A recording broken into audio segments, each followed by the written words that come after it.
Examinations are normally very stressful, and that's just got to do with the entire weight of studying involved, the amounts of expectation on your shoulders, fear of failure, the decisions which you've got to make if things don't go your way. In fact, even the decisions which you have to make if things do go your way.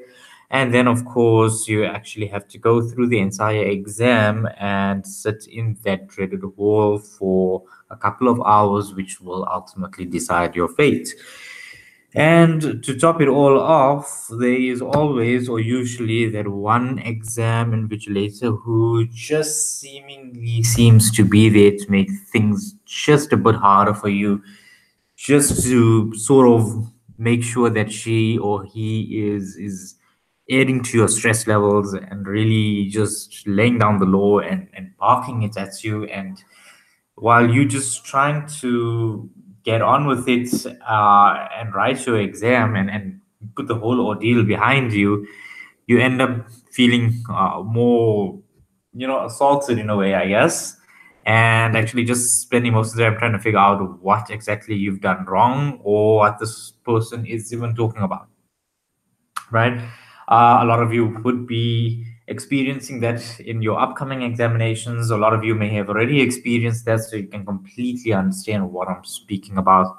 And today's video is just going to be a brief one to give you some tips on how you should handle it if you are in a situation where you have an exam invigilator who seems to have come from hell to make your life a living one.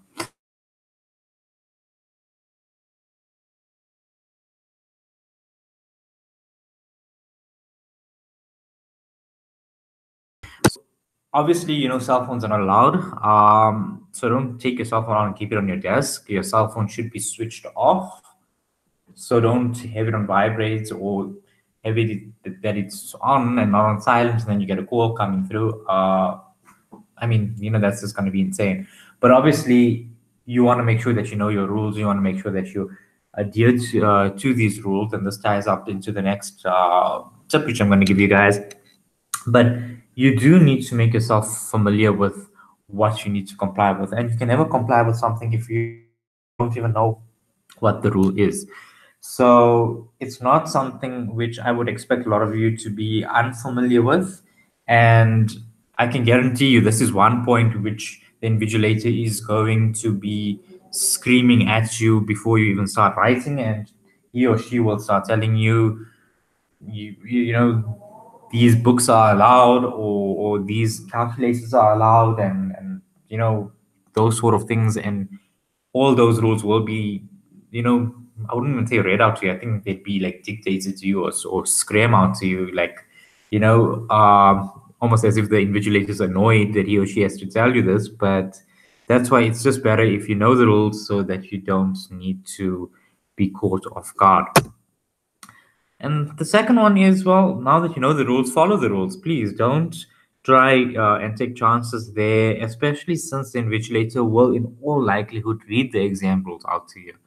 So if you, after not knowing the rules, you still uh, given an opportunity to learn them, where the invigilator will tell you what the rules are, you still decide to go ahead and do your own thing, you are just asking for trouble then. And yeah, you're making your entire life or the entire ordeal a lot harder than it needs to be. So please just make sure that you stick to them and that you comply. Right, lastly, remember why you are there. So sometimes invigilators can really get a bit nasty and maybe even, pass a few remarks which you really might take a bit personally, but just remember why you're there. You're not there to make friends with the invigilator. If you pass, you don't have to see that invigilator ever again. So use that as some motivation, I guess. But always keep your mind centered and focused on your main goal for being there. And if you are going to struggle with blocking out all of that noise and the negativity, and I know it's difficult, especially since you're already quite emotional and stressed out because you have been preparing for an exam, you are already anxious, you are already worried, your mind's already racing, and now you've got this person screaming and shouting at you. So it does get a bit taxing. I do know that, but again, remember what your purpose for being there is and stick to that. Don't take it personally. Don't turn this into some sort of vendetta now, which you're going to have with this invigilator. That's not your reason for coming to the exam hall. And that's our video. As I said, it's going to be a short one. I'm going to try and keep these things a bit more concise and to the point. But if you didn't enjoy the video, please give us a thumbs up.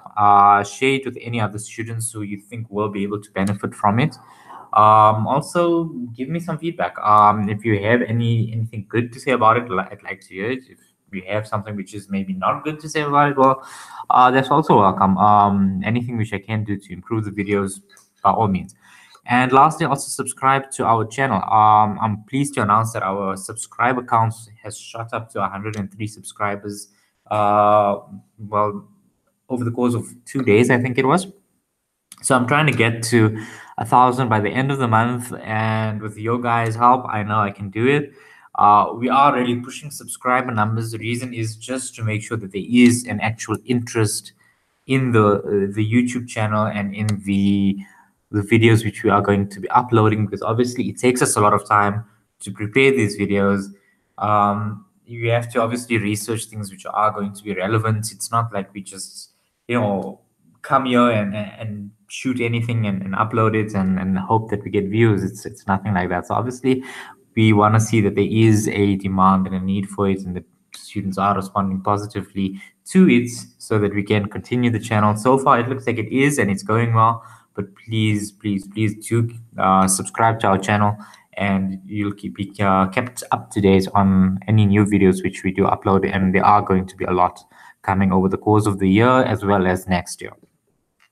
And lastly, please like our Facebook page. I think that's been getting a lot of likes recently, so that's very good from our point of view. But again, make sure that you've followed us on all of our social media channels, because there might just be something which we'll upload on Twitter, or like a quick tip which might not be on our Facebook page, or we might obviously upload a video on YouTube and it's kept there, but then there isn't one on Twitter. We haven't put the link there. So make sure that you've got exposure to us on all of our social media channels, so that you don't miss out on anything.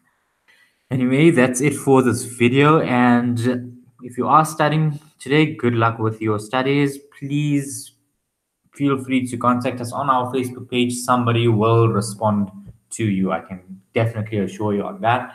And yeah, all the best.